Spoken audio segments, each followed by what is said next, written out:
한평생을 아끼고 또 아껴온 노인이 있었습니다. 등잔 기름 한 방울도 아까워 어둠 속에서 밤을 보내고 한 번 쓴 약재를 3번, 4번까지 우려내던 사람이었지요. 그런 아버지 곁에서 자란 아들은 단 한 가지만을 바랐습니다. 아버지처럼은 살지 않겠다는 것. 그런데 이 아들이 데려온 여인은 아버지보다 더한 절약의 귀재였습니다. 아버지는 그 여인에게 시험을 내밀었고 여인은 웃으며 그것을 받아들였지요. 그리고 그 선택이 이 3사람의 운명을 아무도 예상하지 못한 곳으로 끌고 갑니다. 속아서 전 재산을 잃는 날이 올 줄은 그때는 아무도 몰랐습니다. 약방 문을 닫아야 할지도 모른다는 절망 앞에서 과연 이 3사람은 어떤 선택을 하게 되었을까요? 아끼는 것과 나누는 것, 그 사이에서 흔들리던 사람들의 이야기. 끝까지 함께 해주십시오. 이 이야기가 마음에 드셨다면 구독과 좋아요 한번 눌러주시면 다음 이야기를 준비하는데 큰 힘이 됩니다. 그럼 이야기 속으로 들어가 보겠습니다. 옛날 어느 작은 고을에 약방이 하나 있었습니다. 고을 어귀에서 안쪽으로 한참을 걸어 들어가야 겨우 보이는 낮은 지붕에 빛바랜 간판이 걸린 그런 약방이었지요. 그 약방의 주인은 도윤 노인이라 불리는 사람이었습니다. 도윤 노인의 손은 약재를 다루는 데에 있어서만큼은 고을 안에서 따를 자가 없었습니다. 어떤 풀뿌리를 어느 철에 캐야 하는지, 어떤 약재를 어떤 비율로 섞어야 몸에 이로운지 그의 머릿속에는 수십 년 세월이 빚어낸 처방이 빼곡히 들어차 있었지요. 그래서 소문은 멀리까지 퍼졌습니다. 고을 사람뿐 아니라 먼 곳에서도 그의 약을 찾아오는 이들이 덜어 있었습니다. 하지만 사람들은 그 약방을 찾아오면서도 한편으로는 고개를 절레절레 저었습니다. 도윤 노인에게는 약을 짓는 솜씨 못지않게 널리 알려진 것이 하나 더 있었기 때문입니다. 아끼는 것. 아낀다는 말로는 부족할 만큼 그는 지독하리만치 아끼는 사람이었습니다. 한 번 달인 약재를 건져 말려두었다가 다시 솥에 넣고 그것을 또 건져 3번째까지 우려내는 일이 그에게는 당연한 일과였습니다. 약의 기운이 이미 빠져나간 찌꺼기를 들여다보며 한참을 망설이다가 결국 4번째까지 물을 붓는 날도 있었지요. 밤이 되면 약방 안은 어두웠습니다. 등잔에 기름을 넉넉히 붓는 법이 없었기 때문입니다.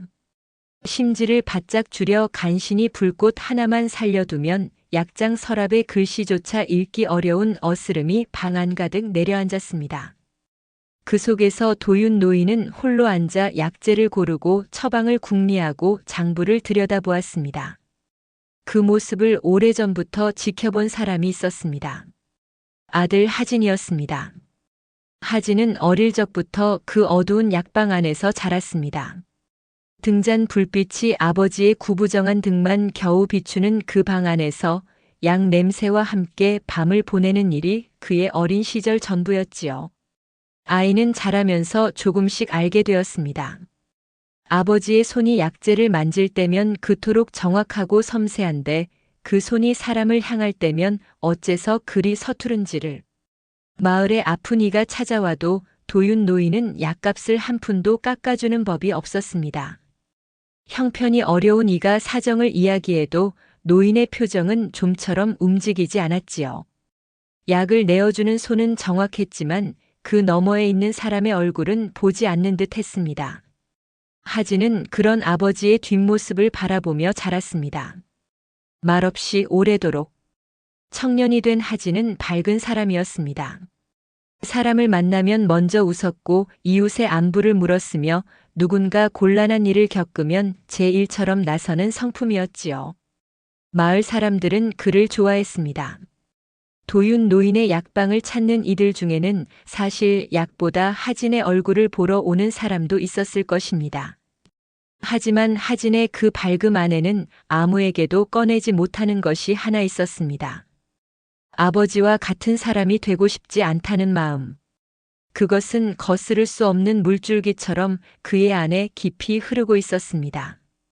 아버지가 등잔 심지를 줄이는 손끝을 볼 때마다 약값을 한 푼 한 푼 꼼꼼히 세는 모습을 볼 때마다 하진의 가슴 안에서는 설명하기 어려운 답답함이 차올랐습니다. 존경과 안타까움, 그리고 그 사이 어딘가에 있는 이름 붙이기 어려운 감정이었지요. 도윤 노인은 그런 아들의 속을 알았을까요? 노인은 틈만 나면 같은 말을 되풀이했습니다. 아끼지 않으면 남는 게 없다. 그 말은 훈계라기보다는 차라리 스스로에게 되뇌는 주문 같았습니다. 오랜 세월 동안 무언가를 잃어본 사람만이 할 수 있는 그런 종류의 말이었지요. 하진은 그 말을 들을 때마다 입을 다물었습니다. 대꾸하지 않았고 반박하지도 않았습니다. 다만 고개를 살짝 돌려 약방 문 너머로 보이는 바깥을 잠시 바라볼 뿐이었습니다. 두 사람 사이에는 늘 그런 침묵이 있었습니다. 서로의 생각이 다르다는 것을 알면서도 그것을 말로 꺼내면 무엇인가 돌이킬 수 없이 깨질 것 같아 꺼내지 못하는 그런 종류의 침묵이었지요. 그러나 그 침묵 아래에는 두 사람 모두 알고 있는 것이 하나 있었습니다. 아버지는 아들을 걱정했고 아들은 아버지를 안쓰러워했습니다. 다만 그 마음을 건네는 법을 둘 다 몰랐을 뿐이지요. 그 무렵 하진은 장터에 자주 나가게 되었습니다. 약재를 구하러 가는 길이었지만 사실 약방의 어두운 공기에서 잠시라도 벗어나고 싶은 마음이 더 컸는지도 모릅니다. 장터의 북적이는 소리와 사람 냄새 속에서 그는 비로소 숨을 쉬는 기분이었습니다. 그리고 바로 그 장터 한편에 국수를 파는 작은 좌판이 하나 있었습니다. 하진은 아직 그 좌판 앞을 지나치기만 했을 뿐 발길을 멈춘 적은 없었습니다. 그가 그때는 알지 못했습니다. 그 작은 좌판 하나가 그의 삶을 그리고 아버지의 삶까지도 어떻게 바꾸어 놓게 될지를. 마을 건너편 장터가 끝나는 길목에 작은 좌판 하나가 있었습니다. 좌판이라 부르기도 민망할 만큼 소박한 자리였지요. 나무 판자 하나를 걸쳐놓고 그 위에 국수 그릇 대여섯 개를 올려둔 것이 전부였습니다. 지붕도 없었고 간판도 없었습니다. 다만 솥 하나에서 피어오르는 김이 장터 한쪽을 뿌옇게 물들이고 있었을 뿐이지요. 그 좌판의 주인은 연화라는 이름의 여인이었습니다. 연화는 이 고을 사람이 아니었습니다. 어디에서 왔는지, 왜 이 고을에 자리를 잡았는지를 아는 사람은 마을에 아무도 없었습니다. 다만 어느 해봄 장터 끝자락에 홀연히 나타나 국수를 팔기 시작했다는 것만 사람들은 기억하고 있었지요. 처음에는 아무도 거들떠보지 않았습니다. 낯선 여인이 파는 국수를 선뜻 사 먹을 사람은 없었습니다. 장터에는 이미 오래된 국밥집도 있었고 떡을 파는 좌판도 있었으니까요. 사람들은 연화의 좌판 앞을 지나치며 고개만 한번 돌릴 듯뿐 발길을 멈추지는 않았습니다. 그런데 이상한 일이 벌어졌습니다. 한 사람이 앉았고 그 사람이 다음 날 또 왔습니다. 그리고 그 다음 날에는 두 사람이 되었고 나흘째에는 서너 명이 좌판 앞에 쪼그리고 앉아 국수를 먹고 있었지요. 사람들의 입에서 조용히 말이 돌기 시작했습니다. 연환의 국수에는 무언가가 있다고. 그것이 무엇인지를 정확히 말할 수 있는 사람은 없었습니다. 다만 한 그릇을 다 비우고 나면 이상하게도 한 번 더 생각나는 맛이라고들 했지요. 화려하거나 자극적인 맛이 아니었습니다. 깊었습니다.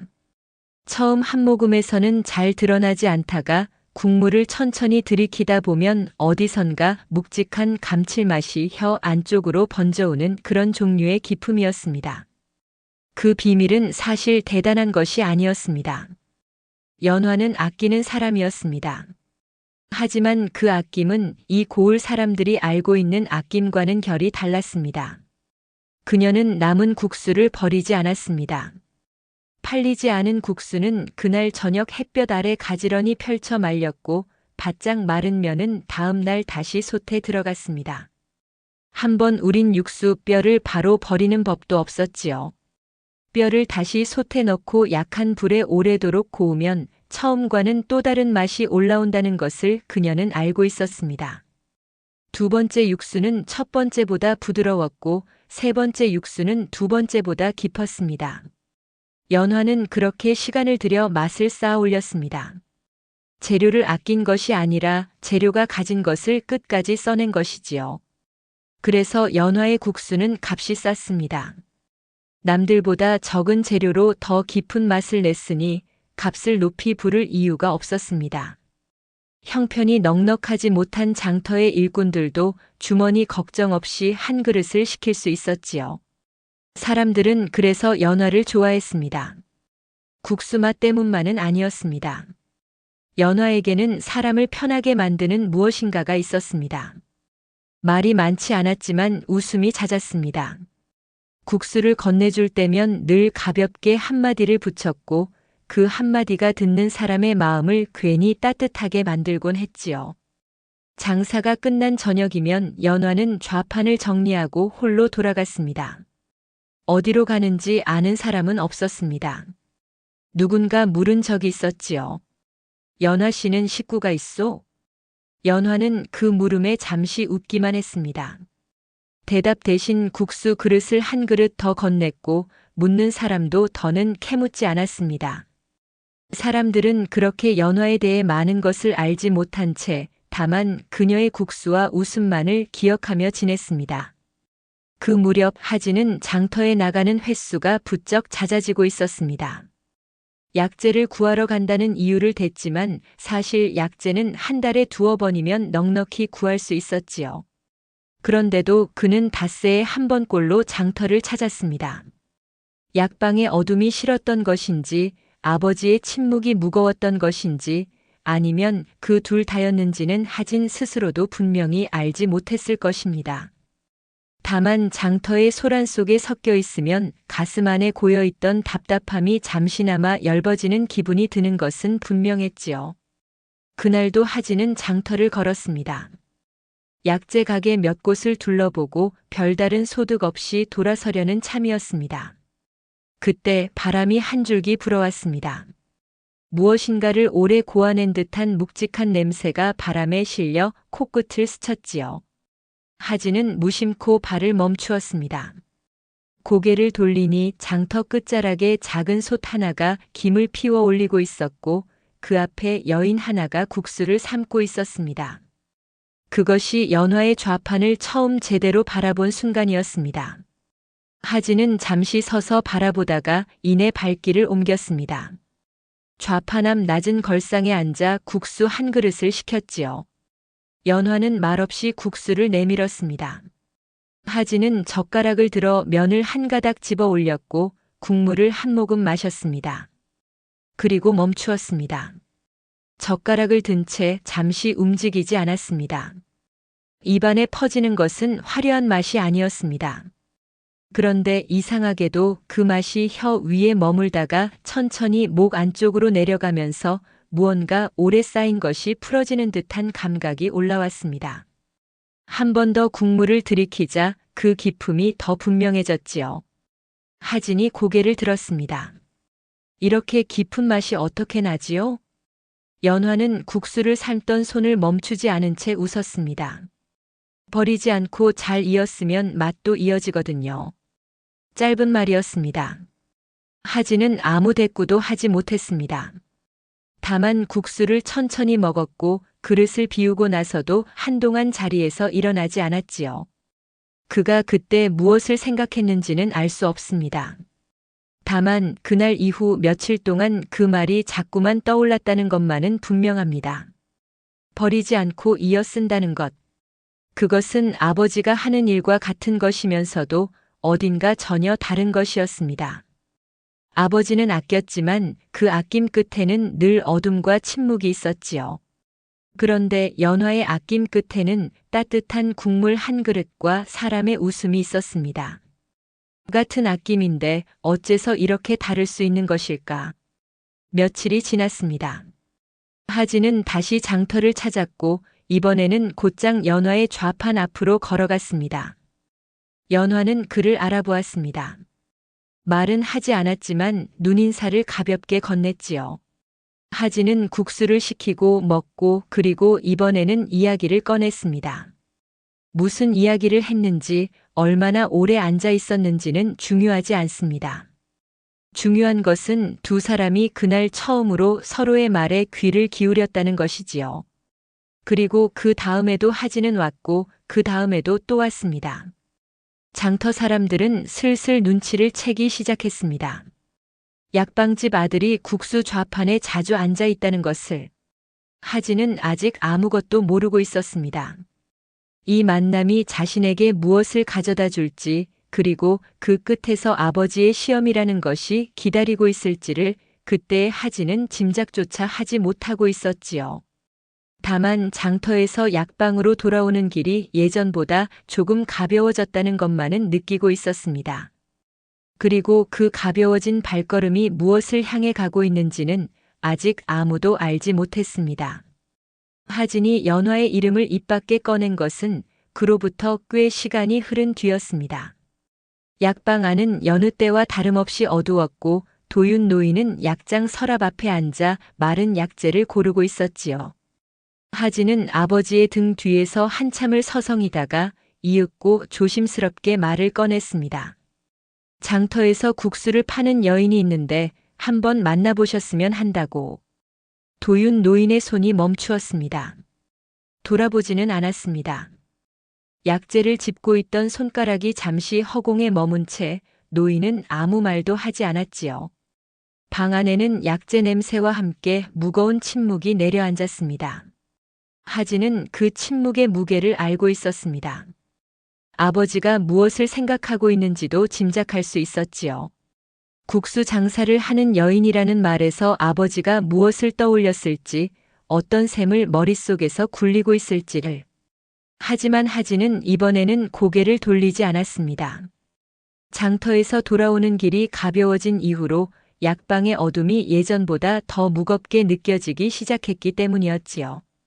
그 무거움을 더는 혼자 견디고 싶지 않았던 것인지도 모릅니다. 며칠이 지났습니다. 도윤 노인은 그 사이 아무 말도 하지 않았습니다. 아들이 꺼낸 이야기를 들은 적이 없는 것처럼 평소와 똑같이 약을 짓고 약값을 세고 등잔 심지를 줄였지요. 하진은 기다렸습니다. 재촉하지 않았고 다시 꺼내지도 않았습니다.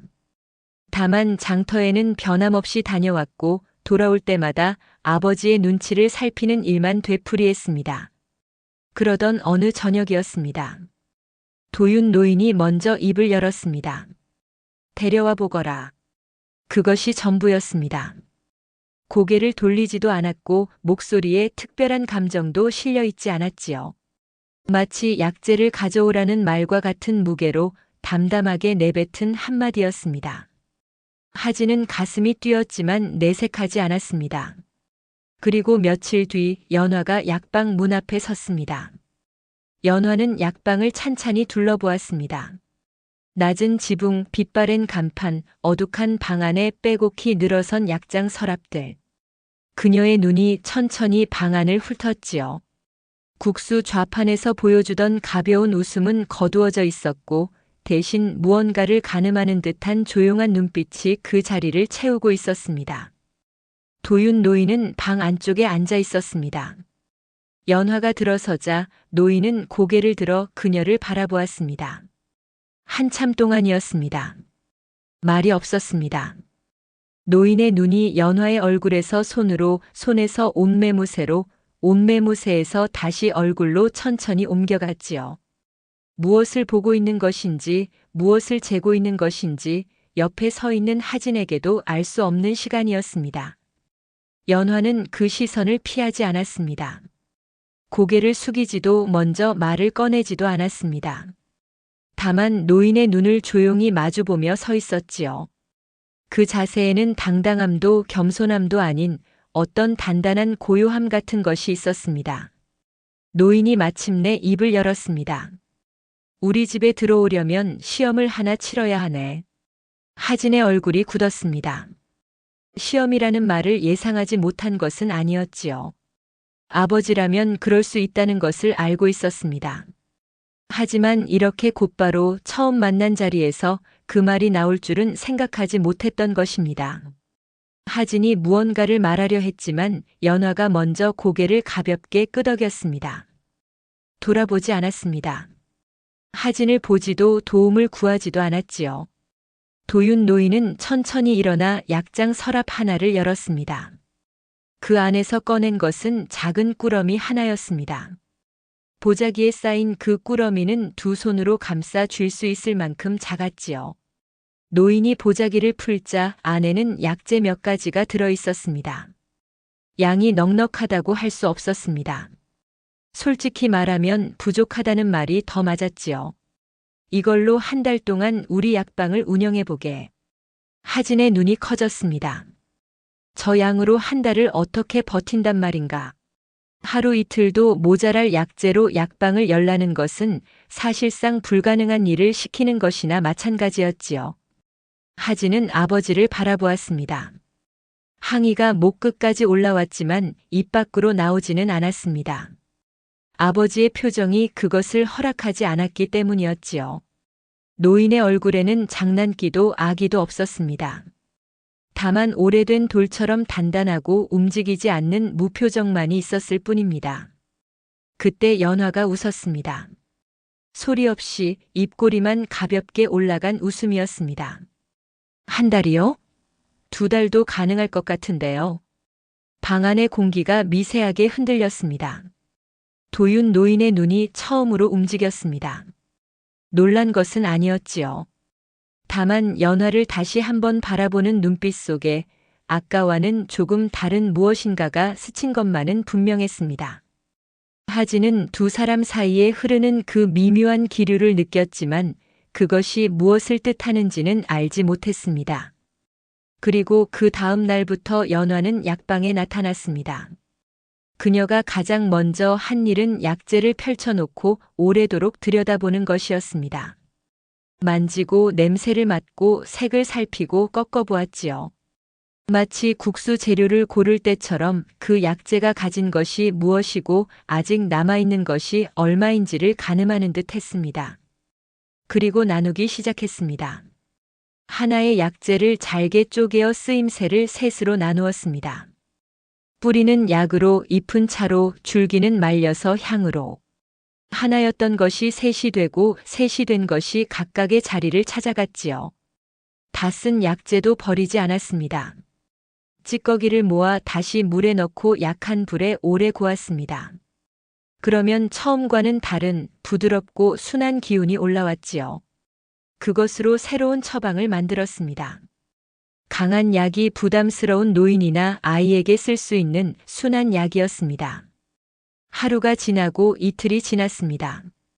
약재는 줄지 않는 것처럼 보였습니다. 아니, 줄고는 있었지만 그 속도가 너무 느려서 마치 처음 그대로인 듯한 착각이 들 정도였지요. 마을 사람들이 하나둘 약방을 찾기 시작했습니다. 연화가 만든 순한 약차 소문이 돌았기 때문이었습니다. 크게 아프지는 않지만 몸이 무겁다는 사람, 잠이 잘 오지 않는다는 사람, 입맛이 없다는 사람. 그런 이들이 약방 문을 두드렸고 연화는 하나하나 이야기를 듣고 그에 맞는 것을 내어주었지요. 도윤 노인은 그 모습을 멀찍이서 지켜보고 있었습니다. 약장 서랍 앞에 앉은 채 자신의 일을 하는 척하면서 눈은 연화의 손끝을 따라가고 있었지요. 표정은 읽을 수 없었습니다. 한 달이 다 되어갈 무렵 약재 꾸러미에는 아직 쓸 것이 남아 있었습니다. 도윤 노인은 그것을 확인하고도 아무 말을 하지 않았습니다. 고개를 돌려 창 밖을 바라보았을 뿐이지요. 그 옆모습이 무엇을 뜻하는지 하진은 감히 묻지 못했습니다. 다만 하진은 한 가지를 느끼고 있었습니다. 연화가 약방에 온 이후 방 안의 공기가 달라졌다는 것을. 여전히 등잔 불빛은 어두웠고 아버지는 말이 없었습니다. 하지만 그 어둠 속에서 예전에는 없던 무언가가 아주 조용히 자라나고 있었지요. 그것이 무엇인지를 하진은 아직 이름 붙이지 못했습니다. 그리고 그와 동시에 하진의 마음 한쪽에서는 다른 무엇인가도 함께 자라나고 있었습니다. 말로 꺼내기엔 아직 흐릿한, 그러나 분명히 그곳에 있는 어떤 불편함. 그것이 무엇인지를 하진은 곧 마주하게 될 터였습니다. 연화가 약방에 드나든 지 한 달이 넘었습니다. 시험은 이미 끝난 것이나 다름없었지요. 도윤 노인은 합격이니 불합격이니 하는 말을 입 밖에 꺼낸 적이 없었지만 연화가 여전히 약방에 나오고 있다는 사실 자체가 답이었습니다. 마을 사람들도 자연스럽게 받아들이고 있었지요. 약방에 가면 연화가 있고 연화가 내어주는 약차가 있고 예전보다 조금 밝아진 공기가 있다는 것을. 그것은 누가 선언한 것도 아닌데 어느새 마을의 일상 속에 자리를 잡아가고 있었습니다. 하진은 그 변화를 지켜보았습니다. 기뻐해야 마땅한 일이었지요. 자신이 데려온 사람이 아버지의 시험을 통과했고 약방은 사람들의 발길이 잦아졌으며 아버지와 연화 사이에도 큰 마찰은 없었으니까요. 그런데 하진의 마음은 가볍지 않았습니다. 처음에는 그것이 무엇인지 스스로도 알지 못했습니다.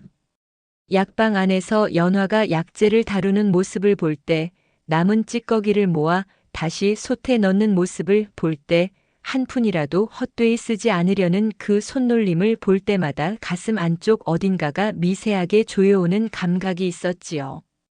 그것은 익숙한 것이었습니다.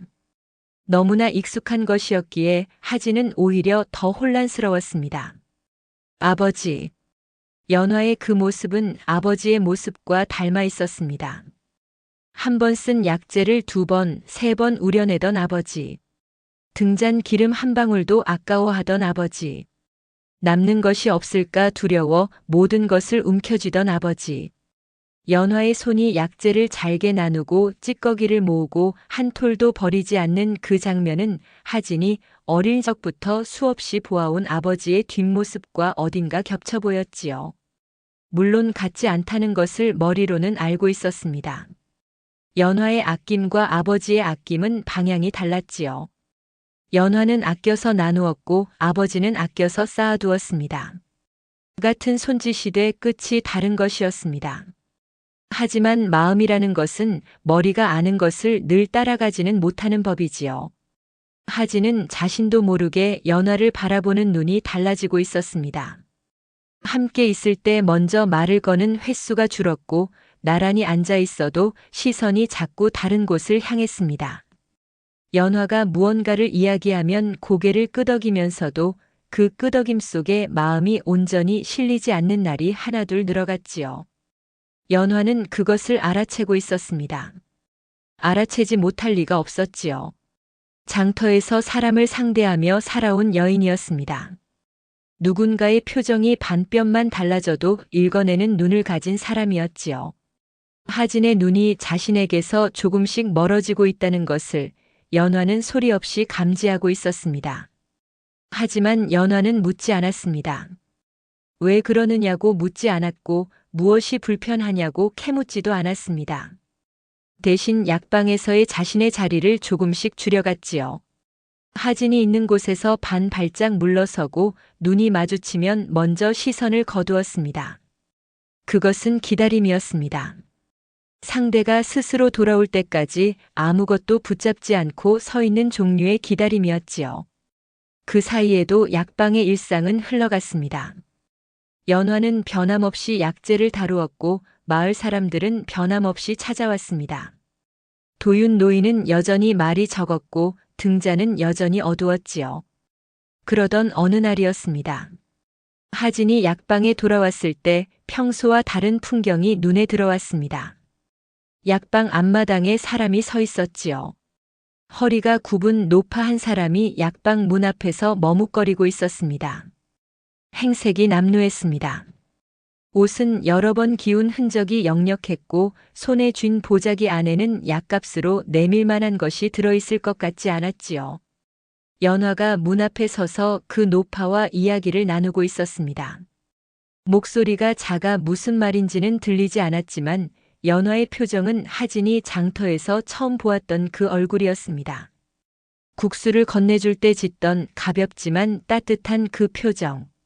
이윽고 연화는 안으로 들어가더니 약장에서 무언가를 꺼내왔습니다. 작은 봉지 하나였습니다. 그것을 노파의 손에 쥐어주었지요. 노파는 몇 번이고 고개를 숙였습니다. 보자기에서 무언가를 꺼내려 했지만 연화가 손을 내저었습니다. 괜찮다는 뜻이었지요. 노파가 돌아간 뒤에도 연화는 문 앞에 잠시 서 있었습니다. 하진은 그 모습을 멀찍이서 보고 있었습니다. 가슴이 복잡했습니다. 연화가 건넨 것이 약방의 약재라는 것을 알았기 때문이지요. 그것은 약방의 수익에서 나온 것이고 약방의 수익은 곧 이 집의 살림이었습니다. 하진의 입에서 말이 나왔습니다. 막으려 했지만 이미 나온 뒤였지요. 왜 돈을 그렇게 써요? 연화가 돌아보았습니다. 놀란 얼굴은 아니었습니다. 오히려 그 말이 올 줄 알고 있었다는 듯이 담담한 표정이었지요. 연화는 잠시 하진의 얼굴을 바라보았습니다. 그리고 부드럽게 그러나 흔들림 없이 말했습니다. 아껴야 할 때도 있지만 써야 할 때도 있잖아요. 짧은 말이었습니다. 하진은 아무 대꾸도 하지 못했습니다. 발을 돌려 약방 안으로 들어갔고 그날 저녁 내내 한마디도 하지 않았지요. 방 안에 앉아 어둠 속에서 오래도록 무언가를 생각했습니다. 아끼기만 하는 것이 잘못인 줄 알았습니다. 아버지처럼 살지 않겠다고 마음먹은 것은 아끼는 것 자체를 거부한 것이었지요. 그런데 연화는 아꼈습니다. 아버지만큼 어쩌면 아버지보다 더 철저하게 아꼈습니다. 그러면서도 나누었습니다. 아끼는 것과 나누는 것이 한 사람 안에 함께 있을 수 있다는 것을 하진은 머리로는 이해하면서도 마음으로는 아직 받아들이지 못하고 있었습니다. 아버지의 아낌 속에서 자란 상처가 연화의 아낌까지 같은 것으로 보이게 만들고 있었던 것이지요. 그날 밤 약방은 조용했습니다. 도윤 노인은 일찍 잠자리에 들었고 연화는 좌판 정리를 핑계로 먼저 돌아갔습니다. 하진은 홀로 약방 마루에 앉아 있었습니다. 등잔 불빛이 꺼질 듯 흔들리고 있었지만 심지를 올릴 생각은 하지 않았습니다. 어둠 속에 앉아 한참을 그렇게 있었지요. 그가 그때는 알지 못했습니다. 그 어둠 속에서 품고 있던 작은 오해가 곧 닥쳐올 일 앞에서 얼마나 사소한 것이 되어버릴지를. 약방의 지붕 위로 밤이 깊어지고 있었고 그 밤 너머에서는 세 사람 모두가 예상하지 못한 일이 조용히 다가오고 있었습니다. 그 일은 아무런 조짐 없이 찾아왔습니다. 어느 날 아침 약방 문 앞에 낯선 사내가 서 있었습니다. 나이는 40쯤 되어 보였고 옷차림은 반듯했지요. 보자기에 싼 커다란 짐을 어깨에 메고 있었는데 그 짐의 크기로 보아 먼 길을 왔다는 것을 짐작할 수 있었습니다.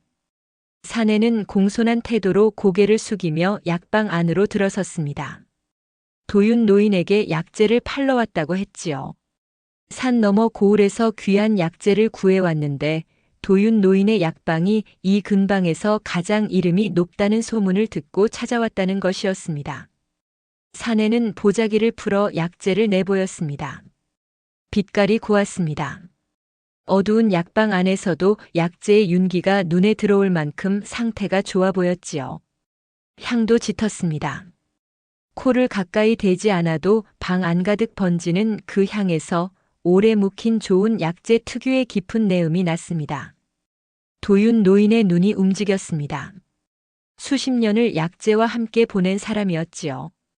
좋은 약재와 그렇지 않은 약재를 구별하는 데에 있어서는 이 고을 안에서 그를 따를 사람이 없었습니다. 노인은 약재를 집어들었습니다. 만져보고 꺾어보고 냄새를 맡았지요. 한참을 그렇게 살피더니 고개를 한번 끄덕였습니다. 사내가 부른 값은 적지 않았습니다. 하지만 약재의 질에 비하면 터무니없는 값은 아니었지요. 오히려 이 정도 약재를 이 값에 살 수 있다면 나쁘지 않은 거래라 할 수도 있었습니다. 도윤 노인은 망설였습니다. 평생을 아껴온 사람이었으니까요. 큰 돈을 한 번에 쓴다는 것은 노인에게 있어 몸의 일부를 떼어내는 것과 다름없는 일이었습니다. 하지만 약재의 빛깔과 향이 노인의 오랜 경험 위에 단단히 올라앉았습니다. 이 약재로 약을 지으면 먼 곳에서까지 사람이 찾아올 것이었지요. 약방의 이름이 더 높아질 것이고 들인 돈보다 더 큰 것이 돌아올 터였습니다. 노인은 그 셈을 머릿속에서 오래 굴렸습니다. 그리고 마침내 돈을 내밀었습니다. 사내는 정중히 돈을 받았고 약재를 건넨 뒤 공손히 인사를 하고 돌아갔습니다. 약방 문이 닫혔습니다. 도윤 노인은 약재를 약장 깊숙이 넣어두었지요. 그리고 평소와 다름없이 자리에 앉아 장부를 펼쳤습니다. 아무 일도 일어나지 않은 것처럼 보였습니다. 이틀이 지났습니다. 도윤 노인이 약재를 꺼내 처방에 쓰려 한 것은 그 이틀째 되는 날 아침이었습니다. 약장 서랍을 열고 보자기를 풀고 약재를 손에 올렸지요. 노인의 손이 멈추었습니다. 한참 동안 움직이지 않았습니다. 약재를 꺾었습니다. 속이 달랐지요. 겉은 좋은 약재의 빛깔을 띠고 있었지만 안쪽은 빛이 발해 있었습니다. 냄새를 맡았습니다. 이틀 전 방 안가득 퍼지던 그 깊은 향은 이미 옅어져 있었고 대신 오래 묵어 기운이 빠진 약재 특유의 텁텁한 내음이 코끝을 찔렀지요. 겉만 곱게 다듬어 놓은 것이었습니다. 속은 이미 쓸 수 없는 약재였지요. 좋은 약재의 껍질을 벗겨 못 쓰는 약재 위에 더 씌우거나 향이 강한 기름을 발라 냄새를 속이는 수법은 오래전부터 장터에 덜어 있었습니다. 노인도 그것을 모르지 않았지요. 모르지 않았는데 당했습니다. 도윤 노인은 약재를 들고 한참을 앉아 있었습니다. 손이 떨렸는지 아닌지는 알 수 없었습니다. 노인의 등은 약방 안쪽을 향하고 있었고 그 등 너머의 표정을 볼 수 있는 사람은 아무도 없었으니까요. 한참이 지나서야 노인은 약재를 내려놓았습니다. 그리고 장부를 펼쳤지요. 건넨 돈의 액수가 적혀 있었습니다. 약방이 몇 달에 걸쳐 모은 돈의 대부분이었습니다. 아껴서 또 아껴서 한 푼 한 푼 쌓아 올린 돈이 한 번에 사라진 것이지요. 도윤 노인은 장부를 덮었습니다. 그리고 등잔 심지를 줄였습니다. 방 안이 더 어두워졌지요. 하진이 그 사실을 안 것은 그날 저녁이었습니다. 약장 서랍에서 꺼낸 약재의 속을 직접 보았을 때 하진의 얼굴에서 핏기가 빠졌습니다. 아버지, 이게... 도윤 노인은 대답하지 않았습니다. 약장 앞에 앉은 채 꿈쩍도 하지 않았지요. 등잔 불빛이 노인의 구부정한 등 위로 흔들리고 있었고 그 그림자가 벽 위에서 떨었습니다. 하진은 더 이상 말을 잇지 못했습니다. 그날 밤 약방 안에는 아무 소리도 없었습니다. 아버지와 아들은 같은 방 안에 있었지만 서로를 보지 않았지요. 노인은 벽을 향해 앉아 있었고 하진은 마루 끝에 걸터 앉아 어둠 속을 바라보고 있었습니다. 평생을 아껴온 사람이 아꼈기 때문에 이렇습니다. 한 번도 큰 돈을 써본 적이 없는 사람이 처음으로 큰 돈을 쓴 그 한 번에 속았습니다. 그것은 단순히 돈을 잃은 것이 아니었지요. 도윤 노인이 평생에 걸쳐 지켜온 것, 아끼면 남는다는 그 믿음 자체가 흔들린 것이었습니다. 아껴서 쌓았는데 쌓은 것이 한순간에 무너졌으니 아낀 세월은 무엇이었는가? 그 물음이 노인의 등을 더 깊이 구부리게 하고 있었지요. 며칠이 지났습니다. 약방에는 사람이 오지 않았습니다. 약재가 떨어져 가고 있었기 때문이지요. 연화가 아끼고 또 아껴 쓰던 약재마저 바닥이 보이기 시작했고 새로 들릴 돈은 없었습니다. 약방 문은 열려 있었지만 닫힌 것이나 다름없었습니다. 하진은 이를 악물었지만 방법이 없었지요. 장터를 돌아다녀도 외상으로 약재를 내어줄 곳은 없었고 아는 이에게 손을 벌리기에는 체면이 버티고 있었습니다. 발이 닿는 곳마다 막혀 있었지요. 돌아오는 길 하진의 발걸음은 무거웠습니다.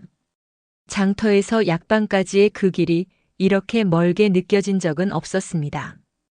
도윤 노인은 약방 구석에 앉아 움직이지 않았습니다. 장부도 펼치지 않았고 약장 서랍도 열지 않았지요. 하루 종일 같은 자리에 앉아 아무것도 하지 않는 날이 이어졌습니다. 등잔에 불을 켜는 것조차 잊은 듯 어둠이 내려앉아도 그대로 앉아 있었습니다. 하진은 그런 아버지를 볼 때마다 가슴이 서늘해지는 것을 느꼈습니다.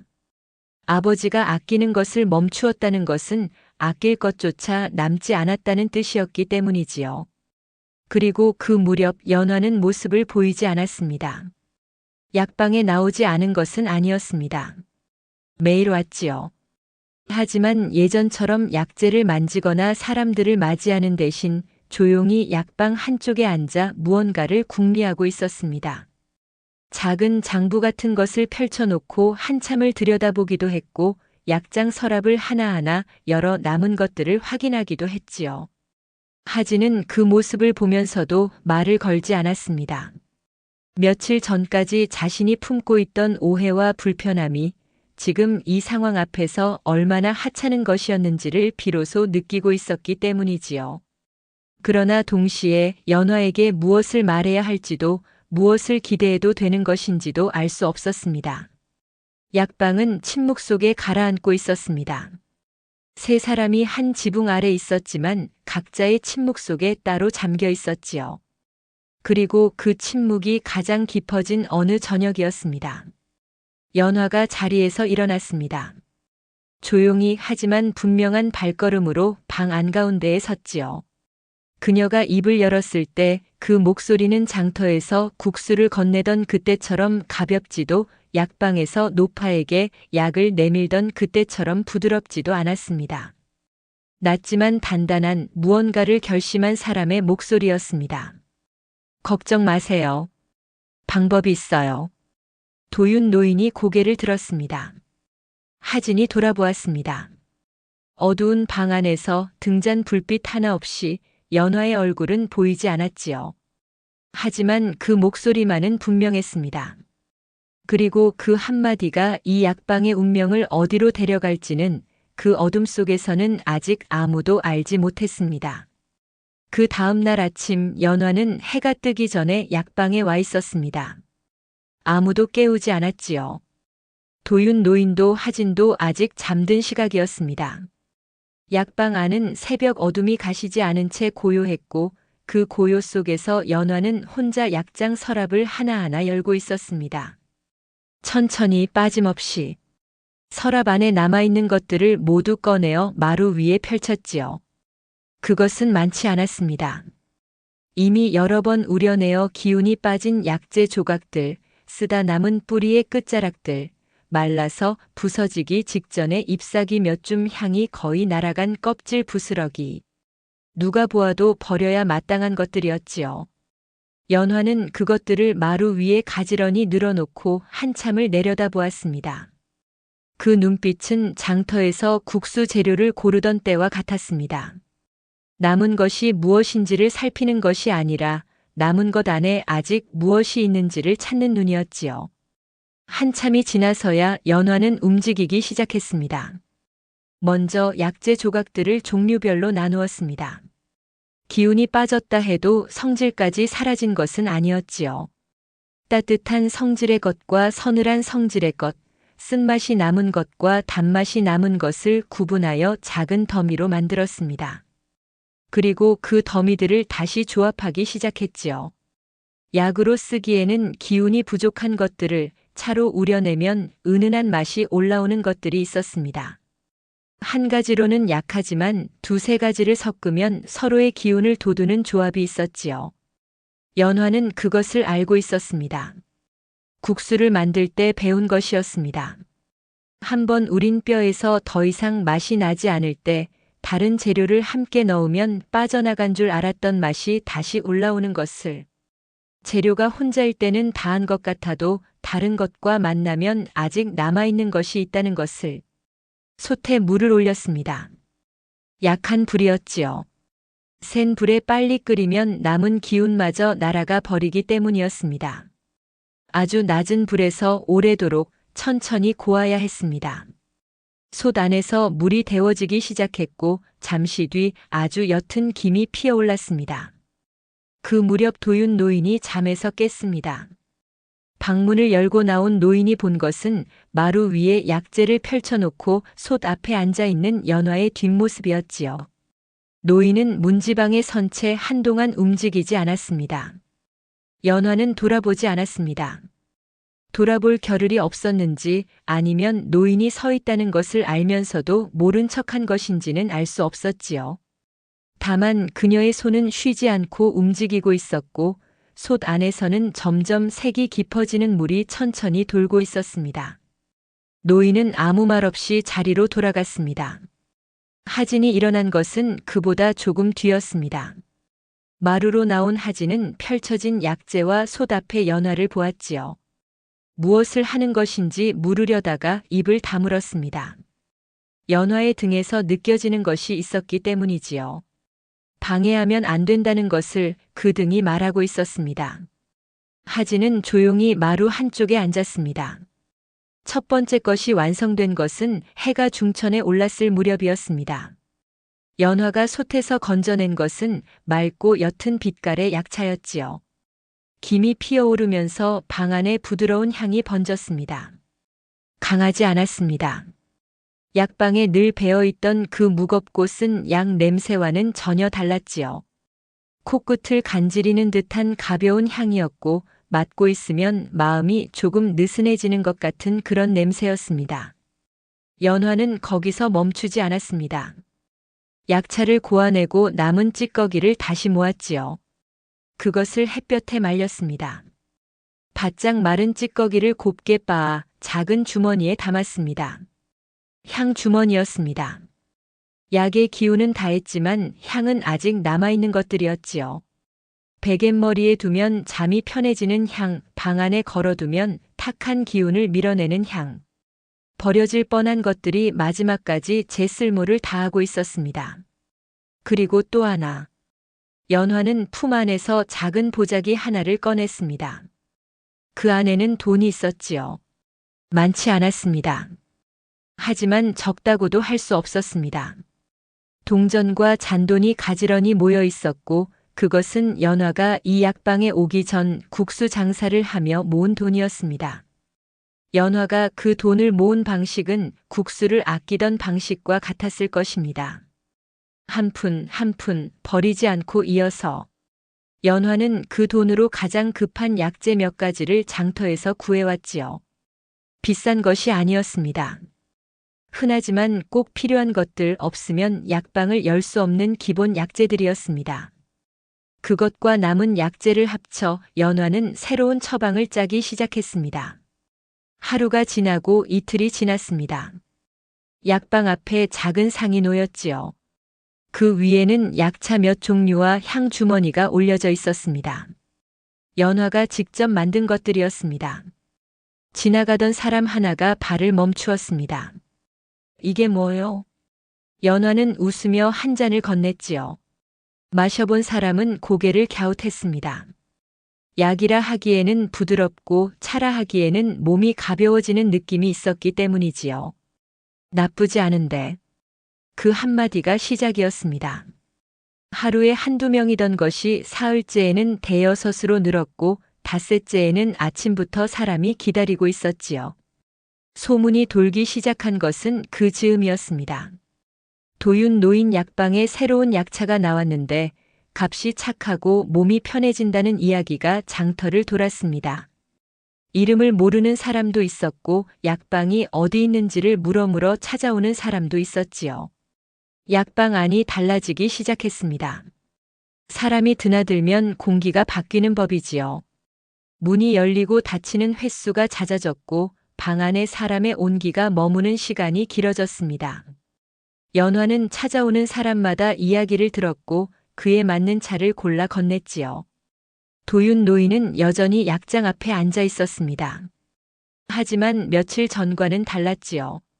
장부를 다시 펼쳐놓고 있었고 약장 서랍을 여닫는 소리가 간간히 들렸습니다. 연화가 만들어낸 처방을 곁에서 지켜보며 때로는 고개를 끄덕이기도 했지요. 말은 하지 않았습니다. 하지만 노인의 등이 며칠 전보다 조금 펴져 있다는 것을 하진은 놓치지 않았습니다. 하진은 그 며칠 동안 많은 것을 보았습니다. 연화가 새벽부터 일어나 약재를 고르는 모습을, 솥 앞에서 불 조절 하나에 온 신경을 쏟는 모습을 찾아오는 사람에게 차를 건네며 짓는 웃음을, 그리고 저녁이면 홀로 남아 내일 쓸 약재를 준비하는 뒷모습을 아끼는 사람이었습니다. 아버지처럼 한 톨도 헛되이 쓰지 않는 사람이었지요. 하지만 그 아낌이 향하는 곳은 아버지의 그것과 달랐습니다. 연화는 아껴서 쌓아두지 않았습니다. 아껴서 만들었고 만든 것을 내어놓았습니다.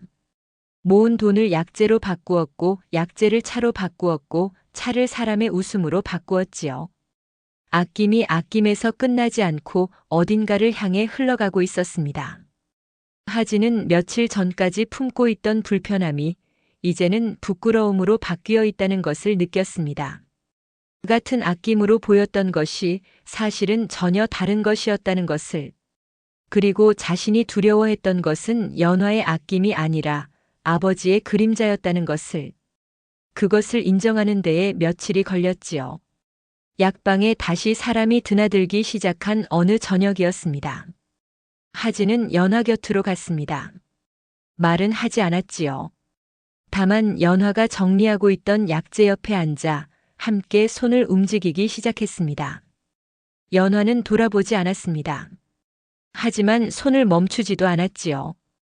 두 사람은 나란히 앉아 말없이 약재를 골랐습니다. 저녁 어둠이 내려앉고 있었지만 등잔을 켜지 않아도 괜찮을 만큼의 빛이 아직 방 안에 남아 있었습니다. 그날 밤 약방은 조용했지만 며칠 전에 그 침묵과는 달랐습니다. 가라앉은 침묵이 아니라 가만히 숨을 쉬고 있는 고요였지요. 그리고 하지는 아직 알지 못하고 있었습니다.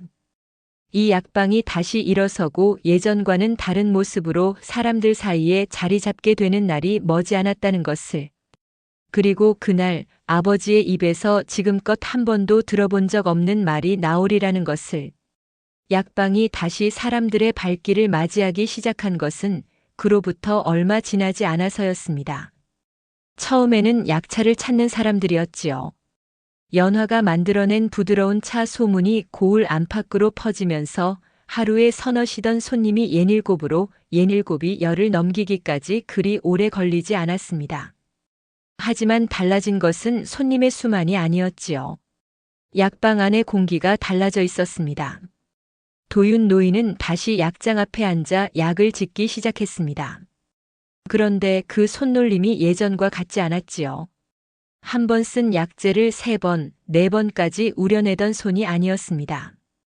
약재를 집어들 때 한참을 들여다보았고 이것을 어디에 쓸 것인지, 누구에게 갈 것인지를 헤아린 뒤에야 손이 움직였지요. 아끼되 움켜쥐지 않는 손이었습니다. 그것은 아주 작은 변화였습니다. 남이 보기에는 알아채기 어려울 만큼 작았지요.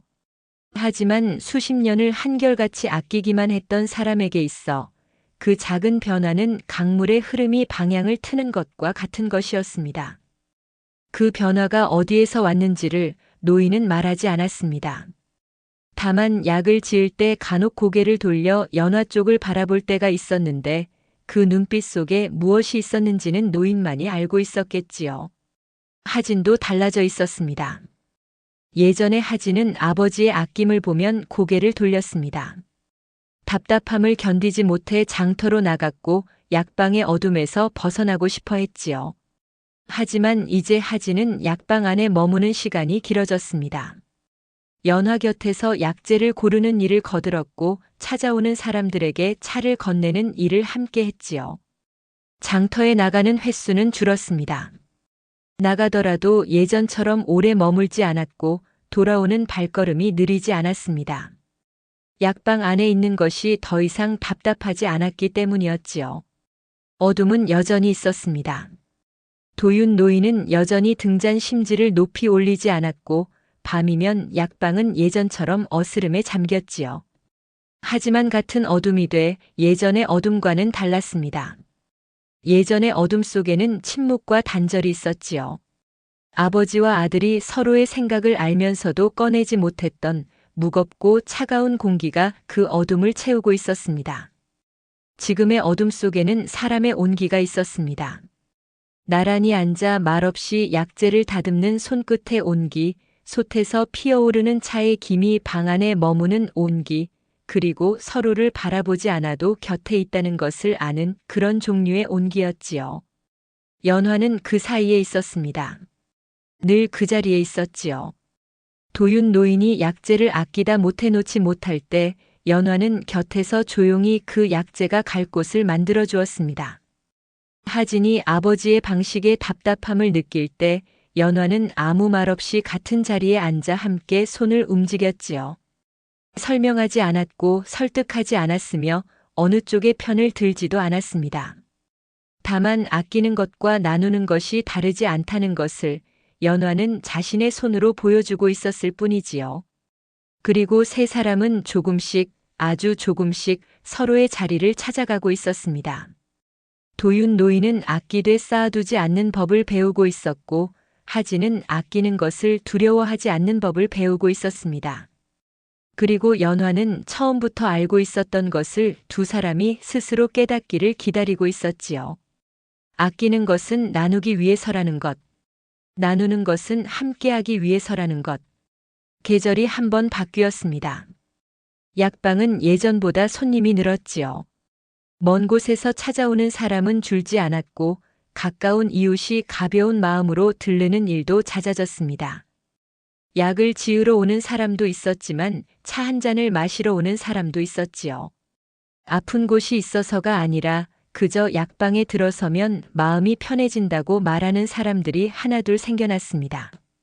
마을 사람들은 그 약방을 예전과 다른 이름으로 부르기 시작했습니다. 아끼되 나눌 줄 아는 집. 누가 먼저 그렇게 불렀는지는 아무도 기억하지 못했지요.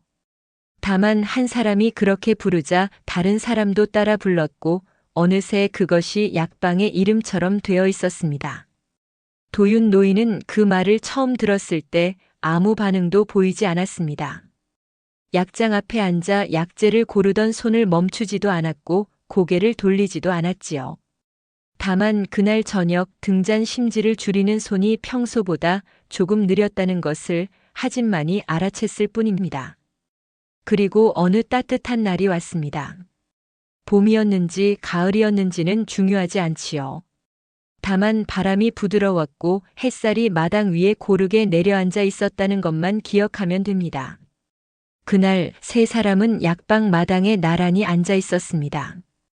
특별한 이유가 있었던 것은 아니지요. 약방 일을 마치고 저녁 어둠이 내려오기 전에 그 짧은 시간 마당에 깔린 햇살이 아까워 나온 것이었을 뿐입니다. 도윤 노인이 마당 한가운데에 앉아 있었고 그 옆에 하진이, 그 옆에 연화가 있었지요. 세 사람 사이에 말이 없었습니다. 그 침묵은 예전의 침묵과는 다른 것이었지요. 할 말이 없어서가 아니라 말하지 않아도 되는 것들이 이미 전해져 있었기 때문이었습니다. 바람이 불었습니다. 마당 위에 햇살이 흔들렸지요. 도윤 노인이 입을 열었습니다. 한참을 뜸을 들이더니 무언가를 말하려다 멈추고 다시 입을 열었지요. 내 평생 가장 잘한 일은. 거기서 노인은 또 멈추었습니다. 하진이 아버지를 바라보았고 연화도 조용히 고개를 돌렸지요. 노인은 마당 위에 햇살을 한참 내려다보고 있었습니다. 주름진 손이 무릎 위에 놓여 있었고 그 손은 움직이지 않았지요. 이윽고 노인이 웃었습니다. 입꼬리가 아주 천천히 올라갔지요. 크게 웃은 것이 아니었습니다. 소리도 나지 않았습니다. 다만 수십 년 동안 무표정으로 굳어있던 그 얼굴에 처음 보는 주름이 한 줄 잡혔지요. 이 아이를 우리 집에 들인 거다. 그것이 전부였습니다. 노인은 더 말하지 않았지요. 웃음을 거두지도 덧붙이지도 않았습니다. 다만 마당 위에 햇살을 바라보며 그 웃음을 얼굴에 올려둔 채 가만히 앉아 있었습니다. 연화의 고개가 아주 조금 숙여졌습니다. 얼굴이 보이지 않았지요. 숙인 고개 너머로 볼 위에 무엇이 흘렀는지 아닌지는 알 수 없었습니다.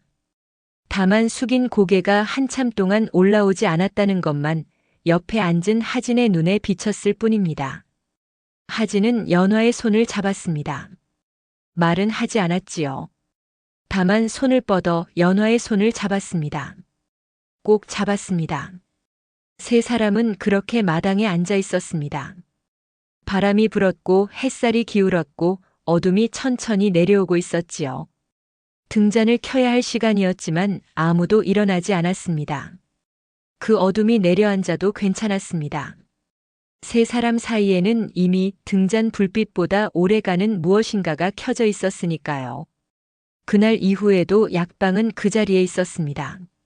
낮은 지붕, 빛바랜 간판, 그리고 문을 열면 은은하게 퍼져나오는 약차 향기. 찾아오는 사람들은 약을 사기도 했고 차를 마시기도 했고 그저 문 앞을 지나치며 안을 들여다보기도 했지요. 사람들은 그 약방을 오래도록 기억했습니다. 아끼되 나눌 줄 아는 집. 그 이름이 사라지지 않았던 것은 세 사람이 그 이름값을 매일매일 채워넣고 있었기 때문이겠지요. 아끼는 것이 전부가 아니라는 것을 그 약방은 조용히 보여주고 있었습니다. 아끼고 나누고 함께 웃는 것. 그것이 세 사람이 찾아낸 답이었고 그 답은 오래도록 그 자리에 남아 있었다고 합니다. 평생을 아끼기만 했던 노인은 끝내 아끼는 것보다 더 큰 것이 있다는 걸 알게 되었습니다. 아버지처럼 살지 않겠다던 아들은 아끼는 것을 더 이상 두려워하지 않게 되었지요. 그리고 그 사이에서 조용히 자리를 지킨 한 여인은 말이 아니라 손끝으로 그 답을 보여주었습니다. 아끼되 나눌 줄 아는 것. 나누되 함께 웃을 줄 아는 것. 세 사람이 찾아낸 그 답이 오늘 밤 여러분의 마음에도 조용히 닿았으면 합니다. 긴 이야기 끝까지 함께 해주셔서 고맙습니다. 이 이야기가 마음에 드셨다면 구독과 좋아요 한번 부탁드립니다. 그 작은 손길 하나가 다음 이야기를 준비하는데 참 큰 힘이 됩니다. 그럼 편안한 밤 되십시오. 다음 이야기에서 다시 뵙겠습니다.